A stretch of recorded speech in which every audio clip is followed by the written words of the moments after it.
नमस्कार दोस्तों, रेलवे की पाठशाला में आपका स्वागत है। दोस्तों, आज के इस वीडियो में हम रेलवे के अंदर एक भर्ती निकली है जिसका नाम है आरआरबी पैरामेडिकल। तो दोस्तों, आज के इस वीडियो में हम आपको डिटेल में step wise step RRB paramedical भर्ती का फॉर्म भरना बताएंगे। अगर आपने आज से पहले किसी प्रकार का फॉर्म नहीं भरा ना, तो भी दोस्तों आप इस वीडियो को देखकर फॉर्म फिल कर सकते हैं और आपके कुछ पैसे बचा सकते हैं। ठीक है, तो यहां पर देखिए आपको एक वेबसाइट है रेलवे की खुद की rrbapply.gov.in। डायरेक्टली आपको वीडियो डिस्क्रिप्शन में लिंक मिल जाएगा, उसके आपको क्लिक करना है। यहां पर आप आ जाएंगे। यहां पर आप आएंगे तो यहां पर आपको अप्लाई का ऑप्शन दिखेगा। इस अप्लाई के ऊपर क्लिक करना है और यहां पर देखिए दो ऑप्शन दिए गए हैं, क्रिएट एन अकाउंट और ऑलरेडी हैव एन अकाउंट। अगर आपने रेलवे की इस साल 2024 के अंदर जो भर्ती निकली है ALP, technician, RPF, junior engineer, इनमें अगर कोई सा भी फॉर्म भरा है तो दोस्तों आपने ऑलरेडी रजिस्ट्रेशन कर लिया होगा, तो आपको ऑलरेडी हैव एन अकाउंट के ऊपर क्लिक करना है। और अगर आपने रजिस्ट्रेशन नहीं किया तो आपको क्रिएट एन अकाउंट के ऊपर क्लिक करना है। अगर आपने ऑलरेडी अकाउंट क्रिएट कर रखा है तो आप दोस्तों इस वीडियो को थोड़ा सा स्किप कर सकते हैं, बाकी मैं छोड़ बताता हूं आपको अकाउंट क्रिएट करने के लिए क्या करना पड़ेगा। तो क्रिएट एन अकाउंट के ऊपर क्लिक करना है। यहाँ पर देखिए वही लाइन लिखी आ रही है जो मैंने आपको बताई है। तो ऑलरेडी अगर आपने अकाउंट क्रिएट करा है तो आपको क्रिएट करने की जरूरत नहीं है। तो यहाँ पर देखिए आपको आपकी जो कंट्री है, नेशनलिटी, वो आपको डालनी है। आपकी राष्ट्रीयता क्या है, इंडिया हम डालेंगे। आपको आपका नाम डालना रहेगा 2 बार और ये 10th की मार्कशीट के अनुसार डालना है। आपकी डेट ऑफ बर्थ डालनी है 2 बार। ठीक है, इसके अलावा आपका जेंडर, आप मेल फीमेल जो भी हैं वो आपको डालना है। ठीक है, इसके बाद आपको फादर का नाम डालना है, वो भी 2 बार आपको डालना है ताकि गलती ना हो। मदर का नाम डालना है, वो भी आपको 2 बार। इसके अलावा आपको आधार वेरिफिकेशन किया जाएगा। देखिए आधार वेरिफिकेशन क्या है कि एग्जाम स्मूथली कंडक्ट करवाने के लिए और जेन्युइन कैंडिडेट की पहचान करने के लिए आधार वेरिफिकेशन जरूरी है, तो आपको क्लिक करना है। और अगर आपके पास आधार कार्ड नहीं है तो आई डू नॉट हैव के ऊपर भी क्लिक कर सकते हैं, बाकी डॉक्यूमेंट से भी आप फर्दर प्रोसेस कर सकते हैं। इसके अलावा ईमेल और मोबाइल नंबर ध्यान रखना आपका खुद का डालना है, जो कि चालू रहे हमेशा, बहुत इंपॉर्टेंट है, क्योंकि रेलवे में बाद के अपडेट आपको ईमेल और एसएमएस पर मिलेंगे। तो आपको ईमेल डालना ही है, मोबाइल डालना है और जनरेट ओटीपी के ऊपर क्लिक करना है। दोनों ओटीपी इसके अंदर डालने रहेंगे, वेरीफाई करना है। इसके अलावा आपको एक पासवर्ड क्रिएट करना पड़ेगा। पासवर्ड में कुछ इस प्रकार से क्रिएट कर सकते हैं, जैसे आपका नाम अगर राज है तो राज@123 इस टाइप का कुछ पासवर्ड आप क्रिएट कर सकते हैं। ठीक है, 2 बार क्रिएट करना है, ये कैप्चा कोड डालना है और यहाँ पर आपको प्रीव्यू एंड क्रिएट अकाउंट के ऊपर क्लिक करना है। जो भी डिटेल आपने डाली है उसको दिखाएगा, अगर सही है तो आप क्रिएट अकाउंट के ऊपर क्लिक करना। इस प्रकार से आपका अकाउंट यहाँ पर बन जाएगा। क्योंकि मैंने ऑलरेडी अकाउंट बना रखा है तो मैं लॉगिन के ऊपर क्लिक करूंगा, तो यहाँ पर अपनी डिटेल यहाँ पर मैं फिल कर लेता हूँ। तो यहाँ पर देखिए हम वेबसाइट के ऊपर लॉगिन हो चुके हैं। अब देखिए आपको फॉर्म फिल करना है तो आपको यहाँ पर नीचे जाना है और ऑनलाइन एप्लीकेशन के ऊपर क्लिक करना रहेगा। जैसे आप ऑनलाइन एप्लीकेशन के ऊपर क्लिक करेंगे, इस समय रेलवे में जिन जिन भर्ती के फॉर्म इस समय फिल हो रहे हैं वो सारे यहाँ पर शो हो जाएंगे। तो यहाँ पर आप देख सकते हैं 2 भर्तियां हैं जिनकी नोटिफिकेशन इस समय चल रहे हैं। इसमें आप देखेंगे एक है आरआरबी पैरामेडिकल CN 04/2024 और एक आपका जो जेई वाला है। इसका आप दोनों में जिस एलिजिबल है और जिसका फॉर्म भरना चाहते हैं वो फिल कर सकते हैं। तो यहाँ पर देखिए हम आपको आरआरबी पैरामेडिकल का फॉर्म भरना फिल करना बताएंगे। तो यहाँ पर देखिए पहले आपसे पूछ रहा है select the RRB for which are you apply. तो यहाँ पर किस आरआरबी से आप अप्लाई कर रहे हैं वो क्लिक करना है। तो मैं अजमेर से क्लिक कर रहा हूँ और यहाँ पर एक चेक बॉक्स होगा, इसको आपको क्लिक करना है और नेक्स्ट के ऊपर क्लिक करना रहेगा। जैसे आप नेक्स्ट के ऊपर क्लिक करेंगे, यहाँ पर देखिए लिखा आ रहा है कि यहाँ पर कुछ डाटा जो है हमने ऑटोमेटिकली आपने जो प्रीवियस फॉर्म भरा था वहां से हमने कलेक्ट कर लिया है। अगर फिर भी आपको यहाँ पर इसी जानकारी के साथ फिल करना है तो आप एक बार इसको चेक कर लीजिएगा। तो यहाँ पर देखिए आपका जो फॉर्म होगा वो दोस्तों 5 स्टेप में भरा जाएगा। यहाँ पर आप देख सकते हैं 5 चरण हैं जिनमें आपका फॉर्म फिल होगा। पहला आपकी पर्सनल डिटेल आपको फिल करनी होगी। दूसरा आपकी कुछ बाकी बेसिक डिटेल रह जाएंगी वो आपको डालनी है। फिर आपको एजुकेशन क्वालिफिकेशन यहाँ पर डालना रहेगा। उसके बाद upload profile photo and signature और लास्ट में आपको प्रीफरेंस डालना पड़ेगा अगर आप एक से ज्यादा पोस्ट के लिए एलिजिबल हो तो चलिए एक एक करके सारी जो डिटेल है यहाँ पर हम फिल कर लेते हैं। तो यहाँ पर आप देखेंगे कुछ डिटेल ऑटोमेटिकली हमने जो रजिस्ट्रेशन करने के टाइम पे फिल किया था वहां से ऑटोमेटिकली इन्होंने ले ली है, जैसे कि नेशनलिटी आपकी, इसके अलावा आपकी डेट ऑफ बर्थ 10th की मार्कशीट के अनुसार, आपकी एज ऑटोमेटिकली इसने कैलकुलेट कर दी है, आपका खुद का नाम, फादर का नाम, मदर का नाम, आपका जेंडर, ईमेल एड्रेस और मोबाइल नंबर। ये दोस्तों आप यहाँ पर एडिट भी नहीं कर सकते। जब आप रजिस्टर करते हो ना तभी आपको यहाँ पर फिल करना पड़ता है, ऑटोमेटिकली यहाँ पर ये डिटेल आ जाती है। यहाँ पर आप ये ग्रे कलर में बॉर्डर देख सकते हो, इनका जो है आप दोस्तों चेंज नहीं कर सकते हैं। अब यहाँ पर देखिए नीचे ऑप्शन दिया गया है मैरिटल स्टेटस, यानी कि आप किस प्रकार के व्यक्ति हो, यानी कि आप शादीशुदा हो, अनमैरिड हो, मैरिड। तो यहाँ पर देखिए आप कोई सा भी सेलेक्ट कर सकते हैं, आप मैरिड है अनमैरिड उसी अनुसार सेलेक्ट कर लेंगे। इसके अलावा फिर आपसे पूछा जाएगा आपका रिलीजन क्या है, किस धर्म से आप बिलोंग करते हो, किस धर्म को मानते हो, तो यहाँ पर आपको क्लिक करना रहेगा। उसके बाद मदर टंग यानी कि आपकी मातृभाषा क्या है, तो आप यहाँ पर सेलेक्ट करेंगे, मैंने हिंदी सेलेक्ट की है।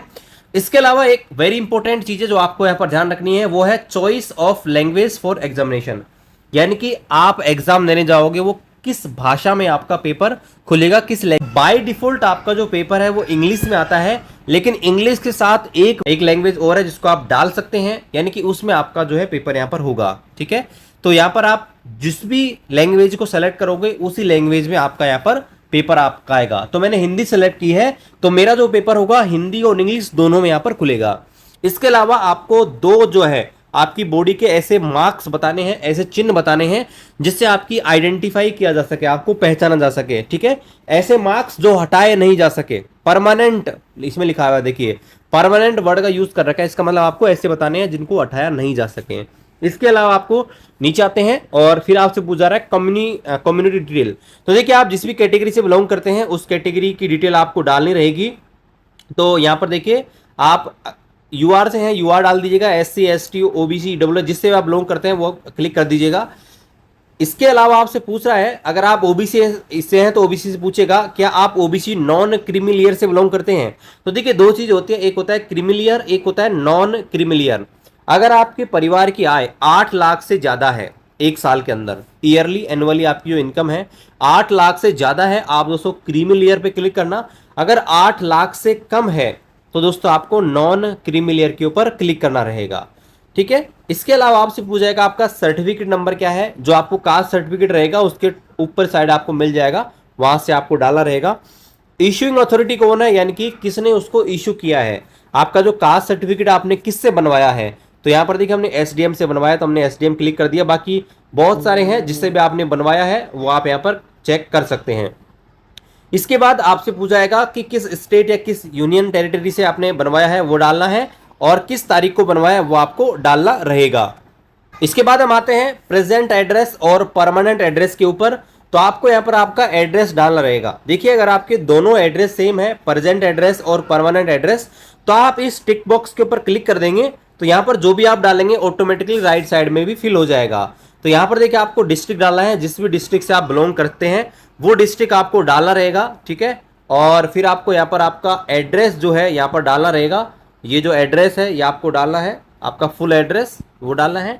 यहाँ पर आपका टाउन या जो विलेज है वो आपको डालना है, आपका जो भी पिन कोड है वो आपको डालना रहेगा। अगर आपके प्रेजेंट एड्रेस और परमानेंट एड्रेस अलग अलग हैं तो यहाँ पर आप अलग अलग यहाँ पर डाल दीजिएगा। ठीक है, इसके बाद हम आते हैं और इसको आपको सेव कर लेना है, और सेव करके दोस्तों आपको नेक्स्ट के ऊपर क्लिक करना है। आपका जो पहला स्टेप है वो यहाँ पर पूरा हो जाएगा। इसके बाद हम आ जाते हैं अदर डिटेल वाले सेक्शन के ऊपर, और अदर डिटेल में देखिए कुछ बाकी बेसिक चीजें हैं जो आपसे यहाँ पर पूछी गई हैं। जैसे क्या आप एक्स सर्विसमैन हैं, तो अगर आप एक्स सर्विसमैन रह चुके हैं तो उसके ऊपर आपको क्लिक करना है, अदरवाइज नहीं है तो नो के ऊपर क्लिक करना है।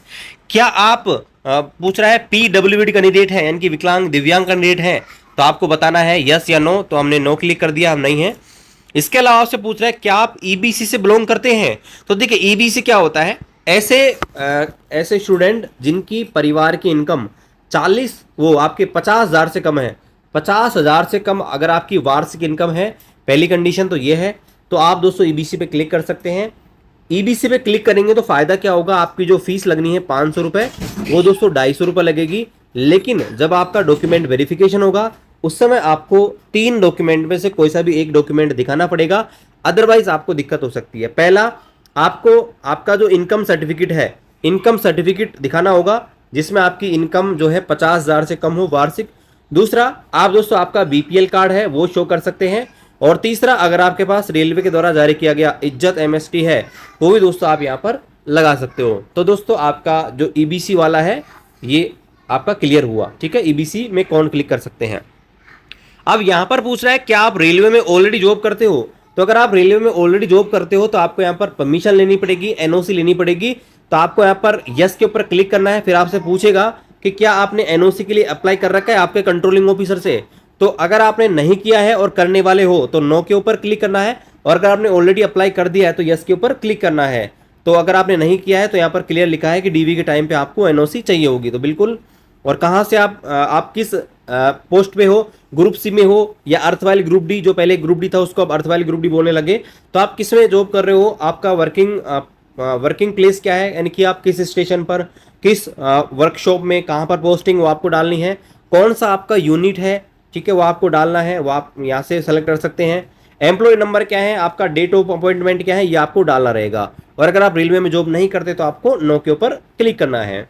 सेम यही चीज अगर आप रेलवे से अलावा कहीं और जॉब करते हो तो वो चीज आपसे पूछी गई है, क्या आप रेलवे के अलावा कहीं और भी जॉब करते हो, ठीक है, तो आपसे पूछा गया, तो सेम टू सेम वही चीज हो जाएगी। मैंने आपको रेलवे के केस में जो बताई थी वो सेम टू सेम आपको बतानी है। अगर आपने जॉब कर रहे हो तो आपको बताना है सेंट्रल गवर्नमेंट में है, स्टेट गवर्नमेंट में, या पर आपका पब्लिक सेक्टर अंडरटेकिंग में है, तो जिसमें भी आप काम कर रहे हो वो उसके बारे में आपको बताना रहेगा कब आपकी पोस्टिंग हुई वगैरह। और अगर आप जॉब नहीं करते तो आप नॉट एप्लीकेबल के ऊपर क्लिक करना रहेगा। इसके बाद दोस्तों आपसे यहाँ पर पूछा जाएगा आपकी बैंक डिटेल। और बैंक डिटेल क्यों चाहिए, तो यहाँ पर बताया गया है कि आप जब एग्जाम देने जाओगे तो एग्जाम देने के बाद आपकी फीस यहाँ पर रिफंड होगी। देखिए, जिनकी भी फीस 500 रुपये लग रही है उनकी फीस 400 पर रिफंड होनी है, और जिनकी फीस यहाँ पर 250 रुपये लग रही है उनके 250 रुपये यहाँ पर रिफंड हो जाएंगे।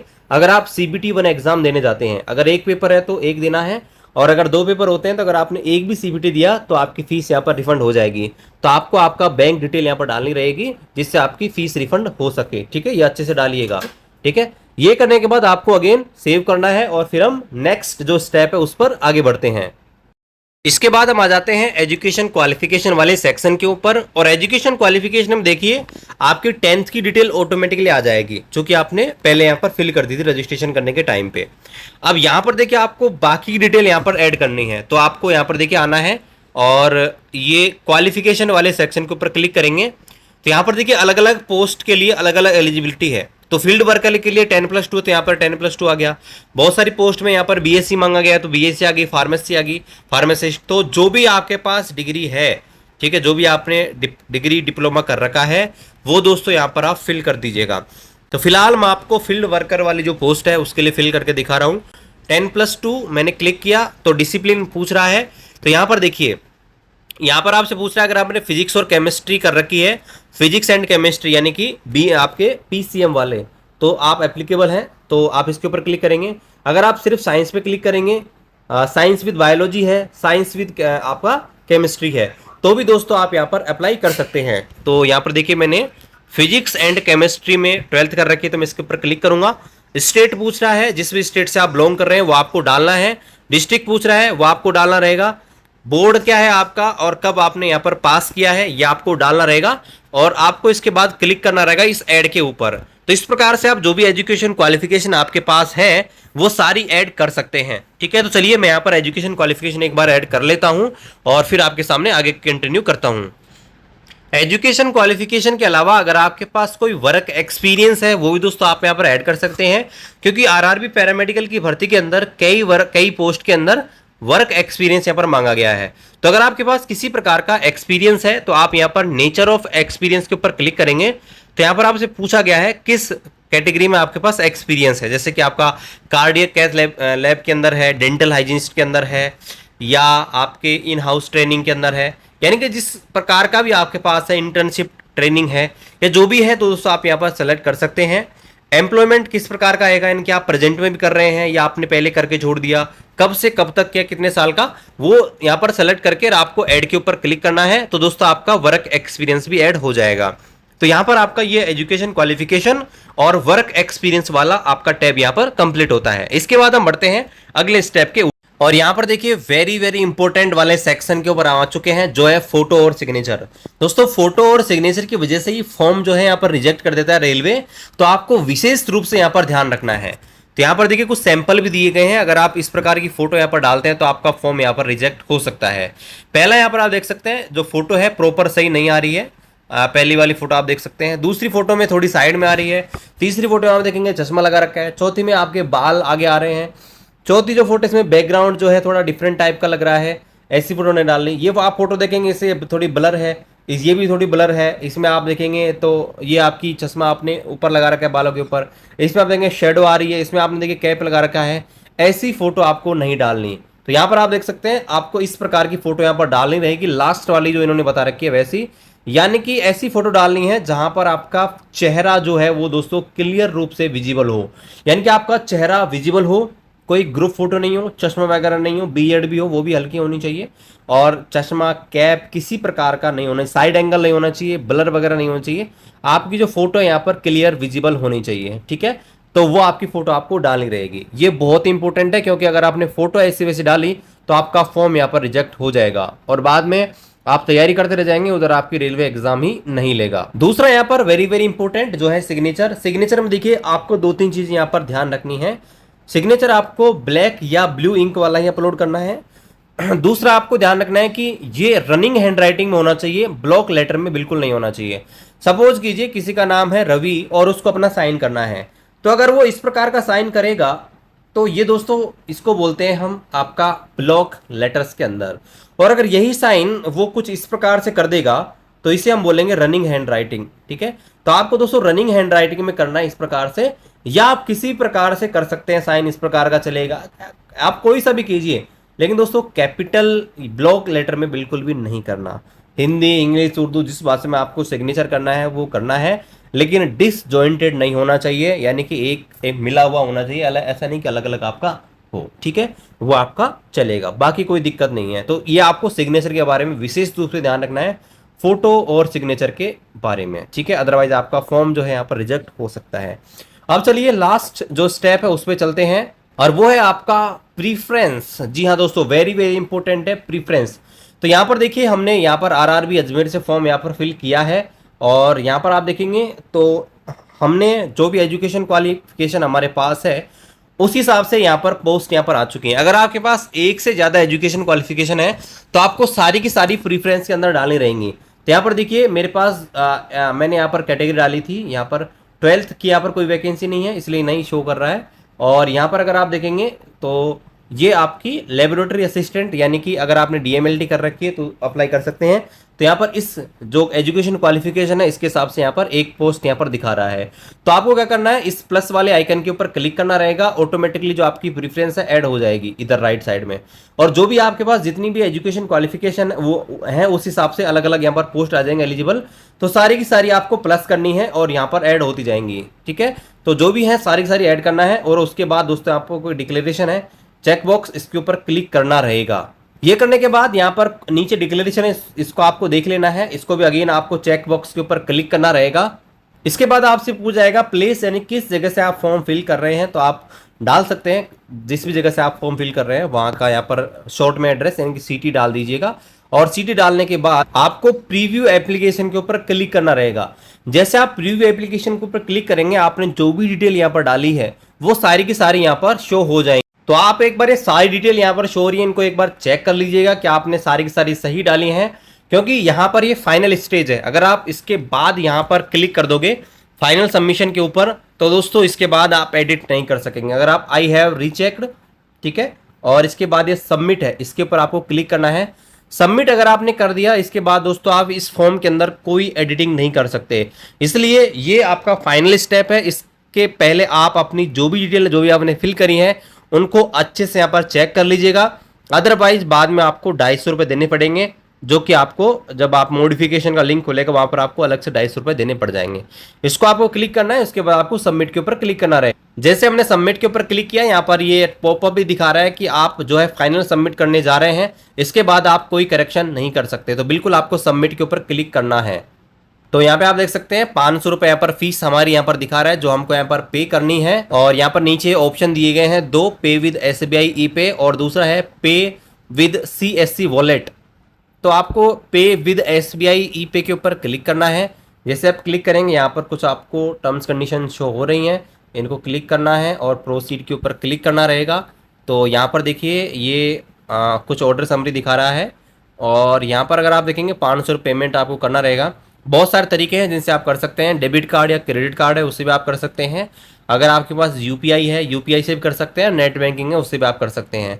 हम UPI वाला ऑप्शन क्लिक करेंगे और जो भी आपकी UPI ID है वो आपको यहाँ पर डालना रहेगा।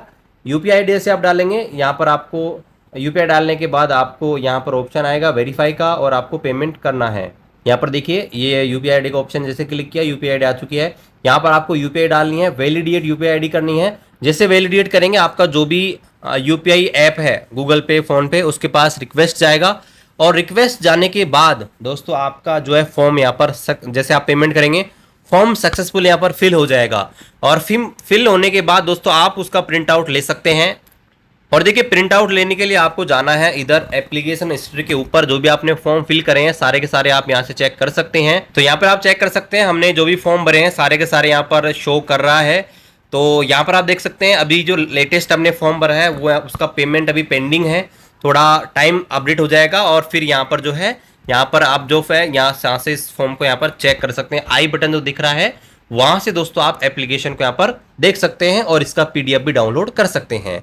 तो आज के इस वीडियो में हमने आपको डिटेल से बताया किस प्रकार से आप आरआरबी पैरामेडिकल भर्ती का फॉर्म फिल कर सकते हैं। इस भर्ती के रिगार्डिंग आपको किसी प्रकार की कोई प्रॉब्लम हो रही है, आप दोस्तों रेलवे के जो ऑफिशियल नंबर है यहाँ पर आपको मैं नंबर दिखा रहा हूँ स्क्रीन के ऊपर, इन पे दोस्तों आप कॉल कर सकते हैं 10 बजे से शाम को 5 बजे तक। ठीक है, आपको कॉल करना है, बिल्कुल कॉल आपका अटेंड किया जाएगा और आपकी जो भी समस्या है उसका सॉल्यूशन किया जाएगा। अगर आप किसी प्रकार का मान लीजिए स्क्रीनशॉट शेयर कर रहे हैं, पीडीएफ शेयर करनी है आपको रेलवे को, तो आप दोस्तों ये ईमेल कर सकते हैं और ईमेल का रिप्लाई आपको बड़ी जल्द यहाँ पर मिल जाता है। और मेरे लायक कोई सेवा हो आप कमेंट कीजिए। बाकी दोस्तों चैनल पर आप नए हैं, चैनल को सब्सक्राइब कीजिए, शेयर कीजिए। मिलते हैं अगले वीडियो में, तब तक जय हिंद, वंदे मातरम।